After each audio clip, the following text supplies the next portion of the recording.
What's up, everybody? Welcome back to the Halloween special 2024. How's it going, Mark?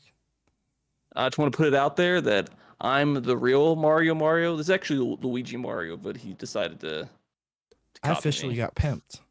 You got pimped. You remember that? You remember Pimp My Ride? Oh yeah, He would always do that at the end. You got pimped. No, so this is our second recording for this because we had some issues with the first recording. So we're going to kind of zoom through the first stack that we got through.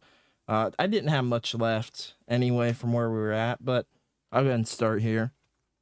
So we're going to showcase some games, talk about some memories, and then just kind of roll from there and just see how this goes. But I've got Zombie U for the Wii U. So this game is it's a really good game that takes full advantage of the gamepad. It's really a game that's essential for the gamepad. Like, it's kind of built around that. Although it did later get ported to PS4 and Xbox, which was kind of weird. It was kind of a weird port where it removes the gamepad that the game was built around. It was very clearly built for the gamepad. So if you have a Wii U in 2024, I definitely recommend checking this out. What are you doing over there, fake Mario? just contemplating duplicate Mario. But what does the U stand for? That does it stand for university or U?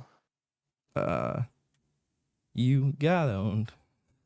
That's what it stands for. I was trying to do a terrible joke. Owned. For me, the one because it's not horror specific. I think I only got one proper horror game on here, but Halloween adjacent, which is From Software's Lost Kingdom, which I think is an absolute gem of a game. For one, it's a From Software game, but it's just generally it's got the aesthetic of a kingdom in decline. You got to go through. There's cities and monsters just kind of taking over everything. But it also has the benefit of being essentially like a card type game. So it's all when you go into combat, it's all instanced. But each level you've got X amount of cards. You have to get through the whole level without essentially running out of cards and getting rid of all the enemies. So there's some level of strategy, but you essentially either a card you can use a few times, or like some of them like a sword that swipes through others. You're actually summoning and spawning in a card monster that's gonna fight the enemies. And I think it definitely fits the aesthetic. Because if you ever played a From Software game, like this game has elements because it came out before Demon Souls and Dark Souls and all that stuff. There's still elements of that in this game early on because this came out like what early 2000s or something like that. Yeah, I mean we're talking. I mean, yeah. GameCube So era. it's So I mean, it's back in the era when they were pumping out a lot of games. Really wish these games would actually get a proper remaster. Yeah, and I said in the previous recording, I replayed 2 again last year, which was fun, and I still think 1 is better than 2, but 2's still good. I still think it's a good game. It's just not as good as 1. But what an interesting, when you look back at From Software and where they're at now and how big they are, what an interesting like early time with From Software where they were really experimenting. They didn't really have their foot on the gas pedal yet. They weren't that type of studio where they were like, I don't think it was until Demon Souls. Because even some of the early like Armored Core games, I don't know if they were like out of the ballpark stuff. Yeah, because their first game came out in 97. It was like their 4th game because they started with because I think we talked about it before. It was Kingdom Fields, and that went into some other game series tied in and stuff like that. Game. Yeah, so Lost Kingdoms came out in 2002, and then the second game came out in 2003 for the GameCube. Yeah, so they were already working on that game before the first one even came out. Yeah, I mean, technically, I guess you'd consider Demon Souls because that really put them on the map in 2009. Oh, for sure. That's their trajectory. That's where they definitely jumped from there. Yeah. Okay. What you got next for that's Mario approved? So I haven't played this one. We got Aliens Fireteam Bravo. So I was saying before, the thing with this is I just like the Aliens franchise, so I thought I was gonna stream it at some point, and I got it for $8. But it just doesn't. I just haven't had the urge to put it in, stream it. It just isn't my type of. It doesn't look like my type of game. I do need to actually try it before I kind of make judgment on it. But there's been others. So I posted the other day about Aliens vs. Predators for the Atari Jaguar. And I absolutely love that game. I love Predator. I love Aliens. I think they're both great franchises. So that's a good one that I definitely go back and play. Like, I play that more on the Atari Jaguar than anything else on the console. But you brought up Alien Colonial Marines. Yeah, absolutely. Because it's Was it great? it's a horror game because it's broken, unfinished, buggy mess. Nothing scares you more than an unfinished game. It's true. I mean, you're not wrong. But hey, let's see what Paul Allen has for an Aliens game. Terrible meme.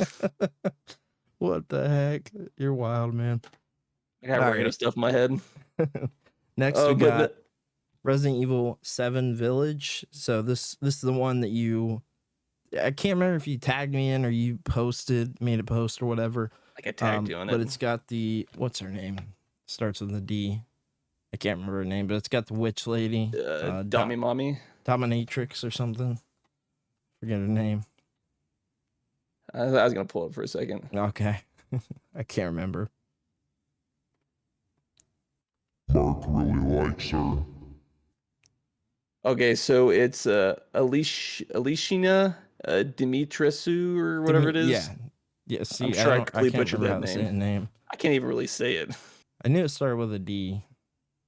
I just call it Dami Mommy starts with a D. So, all right, what you got next? Next one, not horror, but I'd say Halloween somewhat adjacent, which is the Doom from 2016. Not only is it just a generally good game, but like it's the theme of you are the demon. I'm not trapped in here with you. You're trapped in here with me in this banger of a soundtrack that I just love to listen to all the time. Like you want music to listen to in the gym. Crazy soundtrack. Just put that on there and hype yourself up. So Doom Eternal is even crazier with the soundtrack. Yeah. It gets even wilder, which is another one, just like you said. I actually just like listened to that on Spotify. It's so good. Like way better than it should be.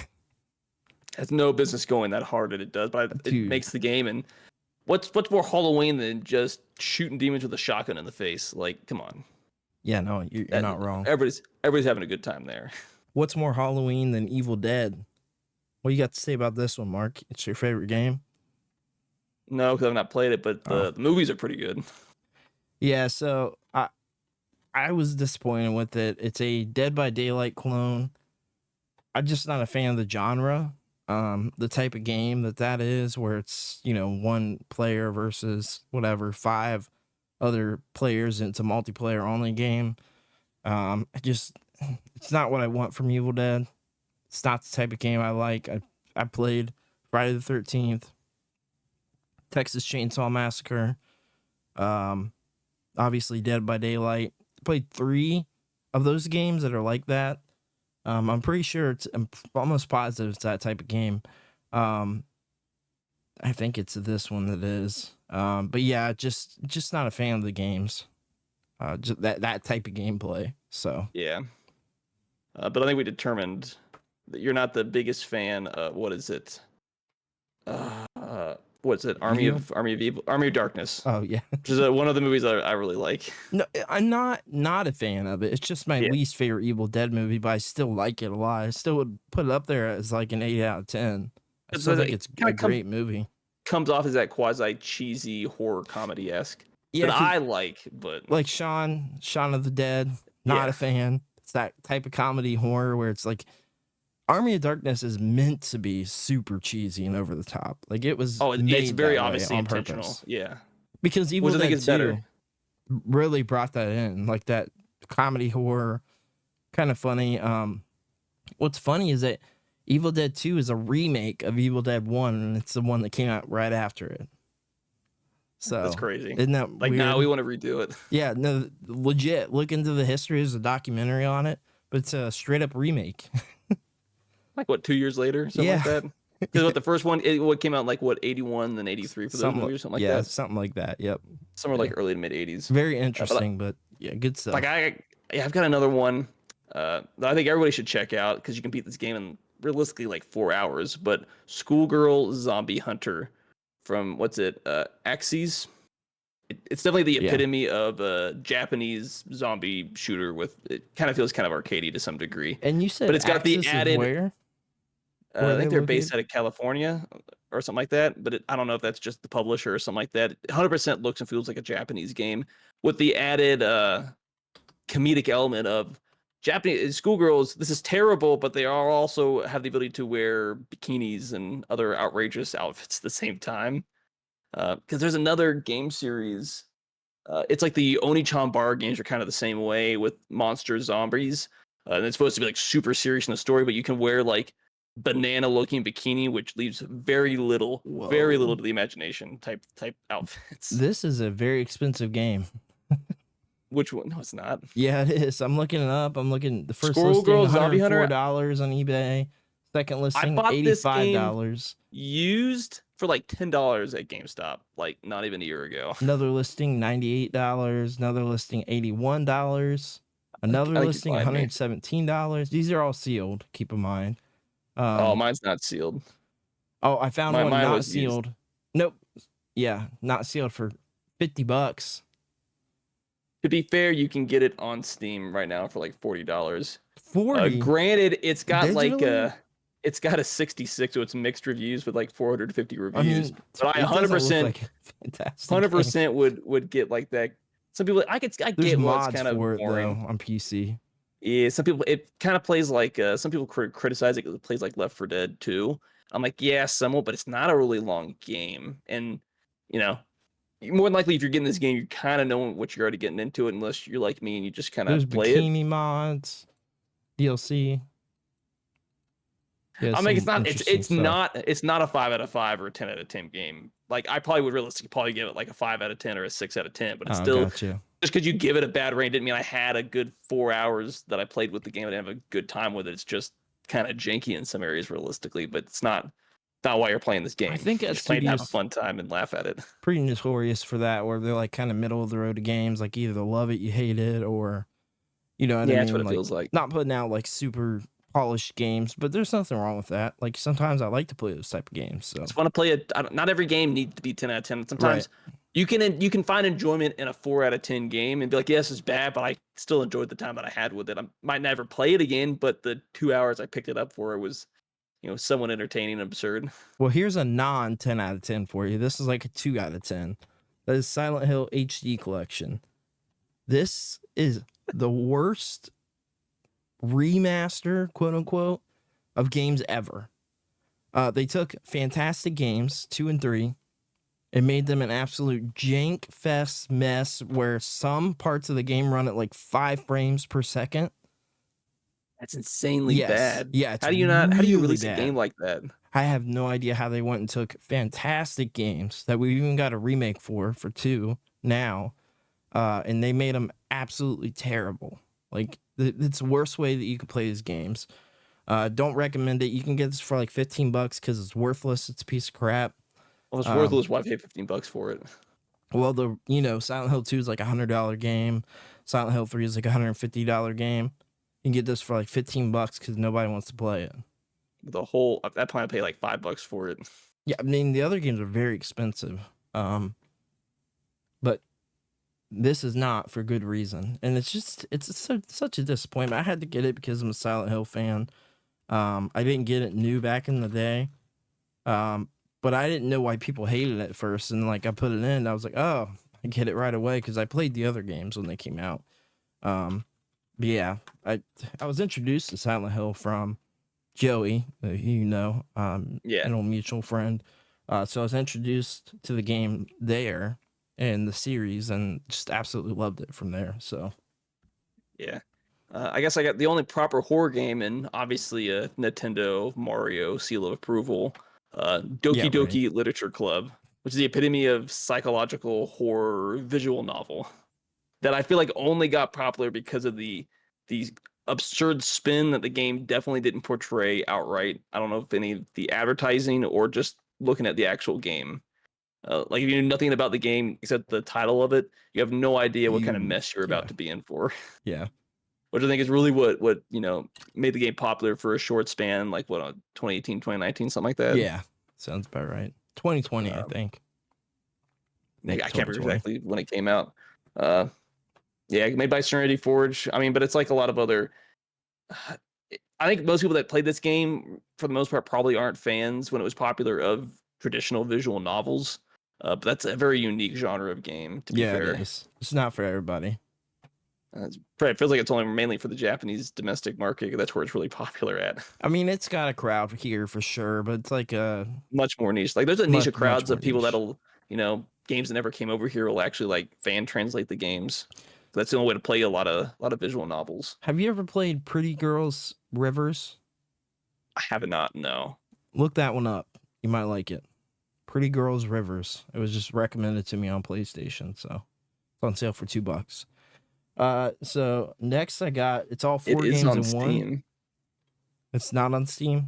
No, it is on Steam. Mostly positive. It's at a 75 with a whole 20 reviews. I think they said 75 it's like on PlayStation. $1.97 right now. Yeah, it's like some kind of puzzle looking game is what it looks like with mature content in the game. I didn't even see what type of game it is. Yeah, it's like a casual puzzle type game. Well, yeah, casual, cute anime puzzle arcade 2D with some mature themes. Interesting. So it's like those Switch games that are like all puzzle or gambling games with girls on the front cover. Yeah, it looks like it's like a. I was trying to figure out like the actual girl. It's got positive reviews on PlayStation, 4.19 out of 5. Yeah, because apparently you have to like eliminate blocks by like matching them up and something like that. Yeah, I don't know if there's like a proper aim for it, but it's a puzzle game. Like eliminate not blocks, a whole lot you to lost it. me. Like I'll that's the just core play gameplay. Tetris at that point. So the next one is all 4 in 1. This is the entire Fear series. So I've got all the games here, including the standalone DLC, which is Fear Files. This is the standalone DLC. We also got 2, and then 1. So Fear stands for First Encounter Assault Recon. If you have not played these games, I cannot recommend them enough. They're not really horror games. They're more of a Doom meets Left 4 Dead aesthetic. They're basically military games where you're taking out zombies. Zombies took over the world, so you're military. You're taking out the zombies and you follow the story from there. You got 3 games plus the standalone DLC that you can get on Steam with the game, or you can get it like this. This is expensive. The standalone DLC disc where you actually play. It's actually, weirdly enough, my favorite of all 3 games, the standalone DLC. It's got the DLC from Extraction Point and Percy's Mandate. So yeah, because I did want to bring it up because right now on Steam, and this should be relevant for a short time when this actually comes live on Halloween. But on Steam, Fear 2, Project Origins, Fear 2, the Reborn DLC, Fear 3, Fear Extraction Point, and Fear Perseus Mandate are all until November 4th, 90% off. So you get all those for $5.49 USD. Do that. When normally all that would be like normally $55, which is still not bad, but like it's like $6 after tax. I mean, I paid like $40 and I got a deal on this for this alone, and it was a deal because it's like a $70 game. Yeah, because I was just bringing it up. I was like, well, if you're willing to do digital on Steam, like the benefit, you can get some older games for don't dirt support cheap. digital. Just kidding. I mean, it is Steam, whether you like it or not, but that's hard to say no if you're a huge fan of the series, even just to be able to play the games. Yeah. And I guess really good deal. Kind of in the same vein, it's not, I don't know how I'd call it, horror-esque elements to some degree, but essentially it's the compilation of really most Metroid games. The whole Metroidvania genre is not horror, but there's with some of these games, especially the Metroids, just because I played them more, the isolation and the feeling you get. At times it can feel like that. Just because I brought it up, well, pretty much the whole collection. I've got still a sealed copy of Dread because I bought it physical and digital. I think at this point I want to leave it. I want to leave it sealed. Why do I want to open it? So you can play it. I bought it digital. Like that's the problem. Play it on another Switch. Your Switch Lite. It's always a possibility. But I've also something about the original 2 Metroid Prime games. But to me, especially Metroid Prime 2, had the most feeling of what do you want to call it? The horror elements or something like that. The way it kind of starts up, you're very obviously stuck on the planet. There's this, the whole dark world and stuff like that. You have to hop back and forth, and that definitely, at least when I was a kid, filled me with some levels of dread at some areas. The music plays into that too. Yeah, where it kind of is very atmospheric for what it is. A very atmospheric game. It's one you got to play the music on, man. You have to. I'd say corruption, probably I the least love of this, to be corruption. fair. Way Or less if horror. you're- It's like probably the least horror of the 1 through 3. Or if you want to get really controversial, for some people, Other M is an Oh, actual yeah, horror I'm game. done. I'll say this. I hated the gameplay of this game, but I absolutely love the story of the game. That's where I'm at with that game specifically, and I know I will absolutely get hate for that. I think the game got too much hate. The gameplay is not bad. It just side scroller or first person, pick one and move Yeah. forward with it. But I actually like the story of the game, and the story is technically canon whether you like it or not. So I'm out. Yeah, so that's all I got as far as physical games I had to a show. I had a few other but they're not physical. They were on Steam. So I played like the first episode of The Walking Dead, which I know a lot of people are big fans of it, and I should go back and finish it. But it was a fairly decent game if you're into those Telltale games, story-driven choice games for the most part. Technically, I don't know why Steam says this. Steam says Steins Gate is a horror game. It semi feels- has those elements, but it's I think not it's got really the- horror. Psychological. The problem with me is I've only played it for like an hour, so I haven't got that far into it. Yeah. I've seen the anime for it, but I've not finished the whole game. The Steam kind of also said the Metro games, which have horror elements to them, especially the first two, not the third one. Just because you're essentially underground, dark, it's claustrophobic, limited ammo, and certain levels of enemies. And if you ever played those games, you actually want the good ending. It's extremely difficult because you need to essentially. The game has like a counter of like how many enemies, I think human enemies, you can actually kill before you can't get the good ending anymore, which adds a level of struggle to this game if you actually want it. Obviously, you just run and gun, you'll just get the bad ending, but you can get through the game at the very least. But obviously, it's a mechanic and all those. I've got Left 4 Dead and Left 4 Dead 2, which are multiplayer zombie shooters. Really, all there is to it. Technically, I have the Dead Island game, Dead Island and Dead Island Riptide, but I've not actually played them. They're just in my 2 is so Steam. bad.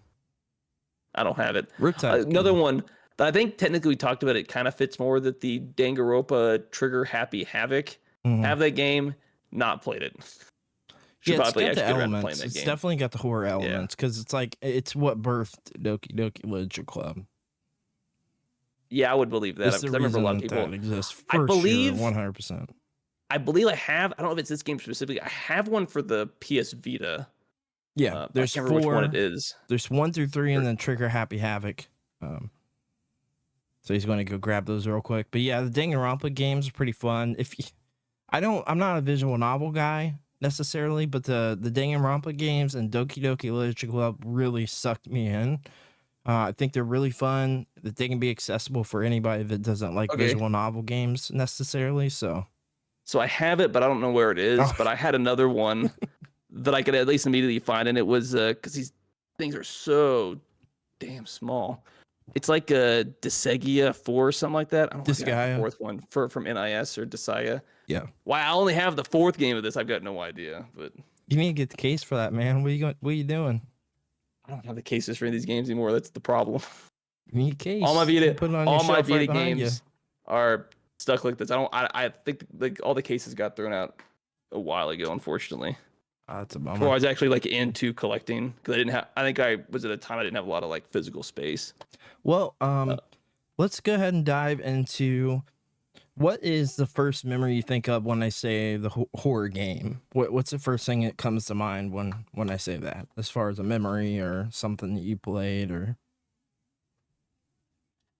That's kind of a tricky one. I was definitely trying to think. Like, what's the first thing you remember playing horror game wise? Probably. It's not The Forest. I remember I played that game before, but it's not the first that comes to mind. But it was kind of like I think Dead by Daylight definitely comes to mind as far as game. It's one of the more recent ones I played because I played it back when it first came out for a few months solid. Probably some of the other Aliens games, but horror as a genre, period, it's just never been like a huge thing for me. So I don't have a lot of experience playing a lot of games. What about when you were talking about Resident Evil earlier? What was you told me you played about 3 hours of the first one. What was the memory behind that?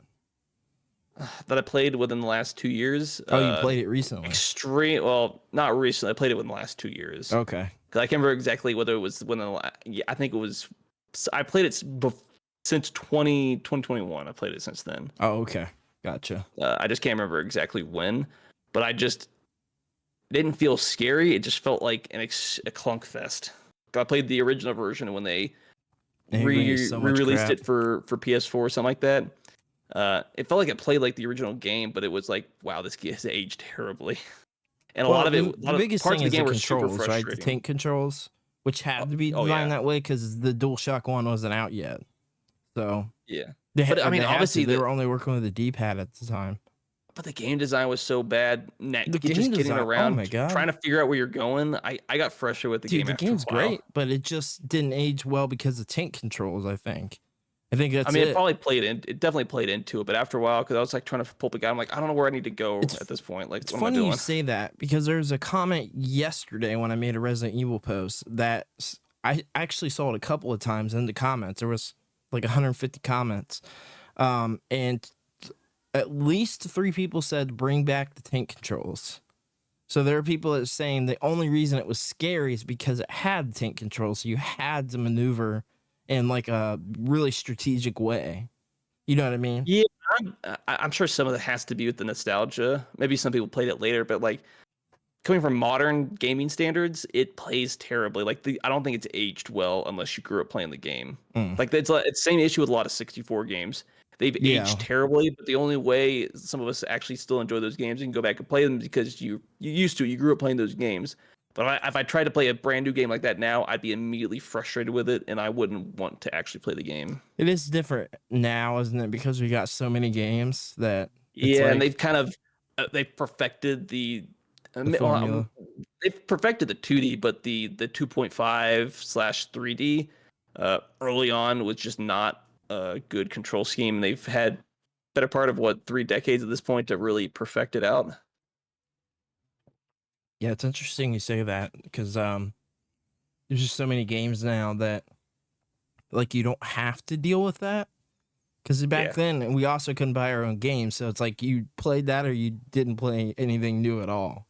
And you just got good, tanky controls or bad controls, but because it's one of like 5 games you own, so you just got really good at the game. Yeah, right. I remember 64. I only ever owned 7 games for it. The rest were all rentals. So we rented games for it a lot. So I get to play a lot of things. But I mean, that was only, every weekend or every other weekend. And like, it would depend on my grades and things like that. So it's like, I had owned 7 games like Hey You Pikachu, Pokemon Stadium, Pokemon Puzzle League, or 3 of the games, plus Pokemon Stadium 2. So that was 4 of the games. GoldenEye. Pokemon in 3D. Huh? It's Pokemon in 3D. Right. Blow your mind away.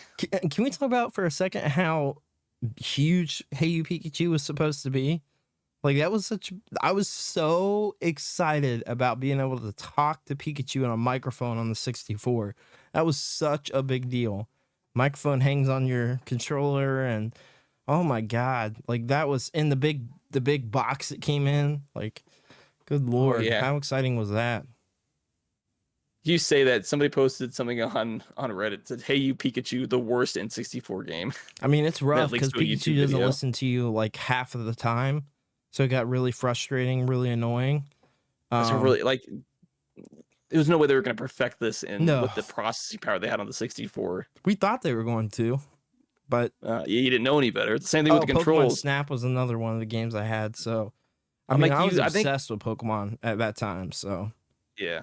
No, but I would say like back then, like to be fair, like you didn't really know better. I mean, a game may have like this control's terrible, but for the most part, you didn't really know better because you may not have had a game that had somewhat better, but just the general controls just weren't all that good because there was no like standardized layout.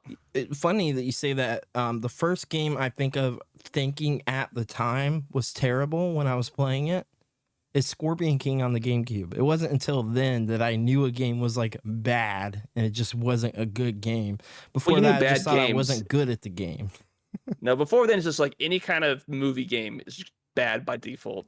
Well, see, I didn't know that. When we're talking NES, Super Nintendo, Game Boy, I didn't know a game was bad until the GameCube. Legitimately didn't. So did you know a game was bad on the SNES when you were playing it?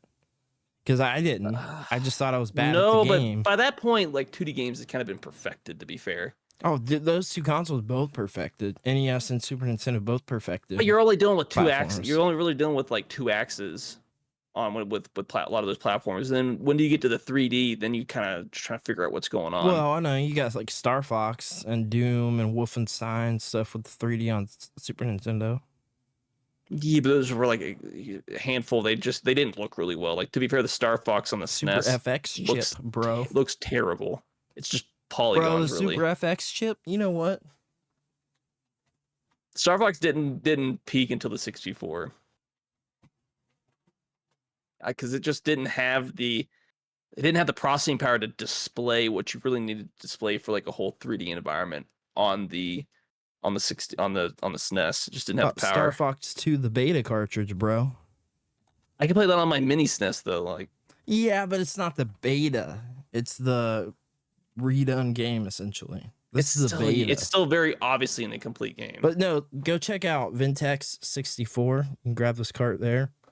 But they got some really cool Super Nintendo, Virtual Boy, 64 cartridges, some really cool stuff. They sent out a few things, so I'm going to be checking that out in the video soon. So it's kind of a plug for an upcoming video, but planning on filming that next week. Is that where you got your Ultra 64? Vintex 64? VINTEX 64.com. Yeah, because they got the Ultra 64. Yeah. $1 to $128, I assume, is just how big the storage capacity is on it. Maybe. Yeah, I'm not sure. They got. While you're looking at that, give me a sec.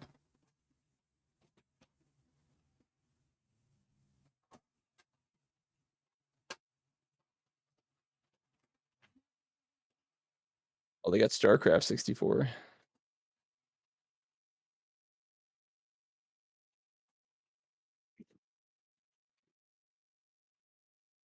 Oh, man, So I got a few other things. There's quite a bit here, so I'm doing a full video on it, but I'll just showcase just a couple of things. Got Super Mario Brothers All Star Power Fest 94 cart. The Rev D burn-in test cartridge. So see if there's any burn-in on your TV. But the coolest stuff for me, being the weirdo I am, got Virtual Boy iframe replacement here. So this is what holds the actual foam to it. But the coolest part is they sent out these Virtual Boy Flash Boy Plus cartridges. So I've got a bunch of stickers here for them. There's 2 of them that you load the games on. Here's the stickers, so they let me pick what I want to put on it. Here's the carts. Oh, that's dope. So you load up the ROMs onto these carts and then play them on your physical console. Virtual Boy, obviously right behind me in all the vids here recently, but big fan. So, and I also got Virtual Boy multiplayer cable, which I've never actually officially came out. So cool stuff. Yeah, Do you but got I mean, a next question, Mark? next question. I guess what do you think of just Halloween in general? Like, just growing up, Sucks. outside of the actual It's my the favorite trick or treating holiday. itself. Still to this day, as an adult, it's my favorite holiday. Unfortunately, I can't say the same, but What's your favorite holiday, Mark? I don't know if I have one. Any holiday that gets me out of work. Halloween gets you out of work. No, it doesn't. It should. Yeah, it should, but it doesn't. No, I know. Doesn't that suck? Christmas gets you out, but Halloween doesn't? The best holiday? Where you get free candy until you die? Hey, just remember tomorrow is November 1st, so hope you're ready for some Mariah Carey. What? You're wild. Oh man. That's Yeah, just a fact. she's getting She's about to- thawed, isn't she? Right now, as we speak. Yeah, exactly. Yeah. So what would you say is probably, because I know you're not big into horror in general, but what would you say are like some of the best? Like, give me 3 good horror movies you've seen that you actually like and can say that you're a fan of. Oh, he's got to look. He's got to look at what horror movies. I just don't know. Like, that's the problem. I haven't seen a whole lot. Well, that's the benefit of this being pre-recorded. I can do that. Can't say that normally. I could say it now. I don't know if you want to call it. Well, it's not horror, but when I think of Halloween, I think of obviously the Halloween Town movies. Yeah, as just those a were good general. on Disney Channel. Yeah, but it's a Disney. I mean, obviously, you've got your like a lot of your standard movies. You've got, I guess if you want to call it Scream, I didn't care for it, but you got like The Shining and It, which are extremely popular movies that I think actually one of the rare good horror movies. To be fair, I don't know if Yeah. you have anything to say on those movies. No, they're good. I mean, everything you mentioned, good stuff. Yeah, I guess would you consider Texas Chainsaw Massacre Yeah, of horror movie? course. Yeah, 100%. Here's based on a true story. They did say that for the first movie in the beginning of it, but it's not really. Yeah. It's based on real events from several different serial killers, but Yeah, it kind of mashed together. I know this movie kind of just came out, but I didn't hear anything good about it. A Quiet Place Day 1. I definitely remember seeing that and like this looks like a terrible movie. yeah, it doesn't look good to me. I'm just not interested, honestly. Movies I did watch and like, but they kind of come off as cheesy. Would you consider like the Lake Placid movies? Yeah, I think I I consider mean, those horror pretty movies. much. They're always on Sci-Fi Channel running on there. That's why I saw remember those watching movies them. so many times on Sci-Fi Channel. I'm good for the rest of my life. I can't even tell you how many times my dad was watching those movies. Tremors too, if you consider that the horror, first one also especially. Tremors. Yeah, I would say that it is. It's definitely an iconic movie for sure. Mainly because it's the one with Kevin Bacon in it. But Yeah, he did come I back do- for one of the newish ones. I do remember them saying, because I had a guy that I worked with that was super into it, but wasn't like hated the fact that they removed like the most iconic portion of the It books out of the movie. I think you know what I'm talking Yeah, about. yeah. The completely messed up ritual. Which Mhm. I don't know. I'm like, why is this even in this book? Like, it's messed up. Well, Stephen King was doing a lot of cocaine, smoking a lot of cigarettes at that point in time. So Yeah, I guess technically Langoliers is one of the movies of Stephen King's books that I've watched. have you watched Cujo? I don't think I have. Oh wow, you haven't watched Cujo. That's one you gotta No, I watch. haven't. The dog. Yeah, no, I haven't. There's a lot of Stephen King that I haven't watched. But I mean, Shaun of the Dead, I think is a really good Oh god, movie. I'm off of here.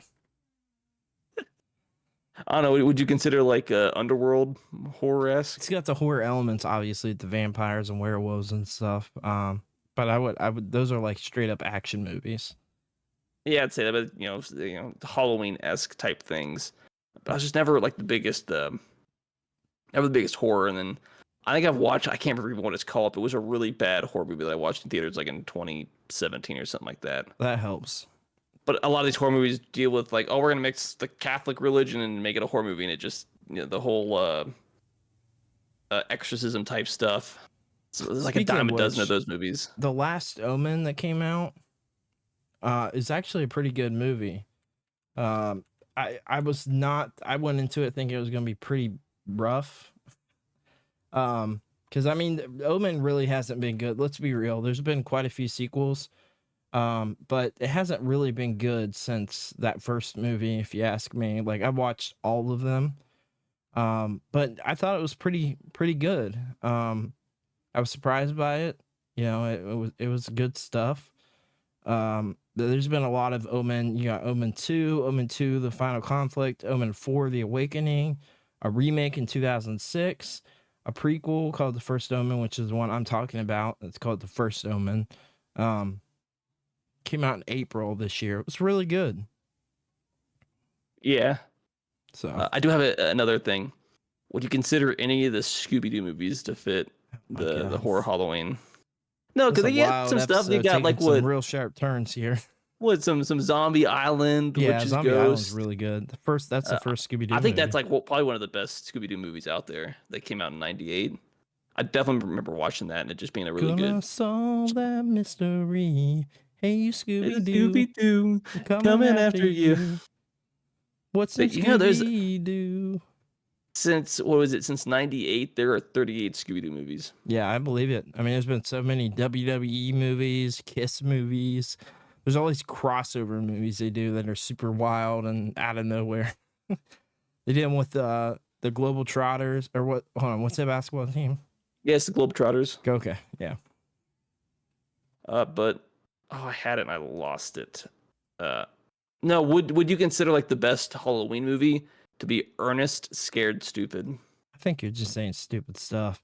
It's a good It's an actual movie from '91. It's really good. It's a good. It's the pinnacle of the '90s. I mean, It definitely exudes. It just breathes '90s in general. it's so good. But I think you're being stupid now. I'm not being stupid. The best of the '90s. It's not the best horror movie. Okay. Now here's a better question. I'll ask you directly. It's a good Halloween movie, though. Do Seriously. any kaiju movies fit the aesthetic of Halloween? Yes, the first Godzilla movie, and probably no more until the last Japanese Godzilla movie. I mean, honestly. What, minus zero? Yeah, I mean, Raids Again, the second movie, kind of has that too, where it's kind of a direct sequel to it. Yeah. But other than that, no. I mean, like any of the mashup ones, Godzilla vs. Mothra, Godzilla vs. Space Godzilla. A lot of them come off more as like action. I never would actually really but say the first that any movie was a horror kaiju. movie. Like, Yeah, straight up. because it actually has some of the elements, and it's why I liked minus one, It's because just it brought some of those elements. But I would Yeah. never straight up say it is a Halloween movie. It's like its whole own other genre. But if you're just considering stuff that's like maybe not traditional horror, Yeah. but Halloween adjacent with some of the themes to it. Yeah, for Because sure. even the original, I wouldn't even say it's a straight up horror movie.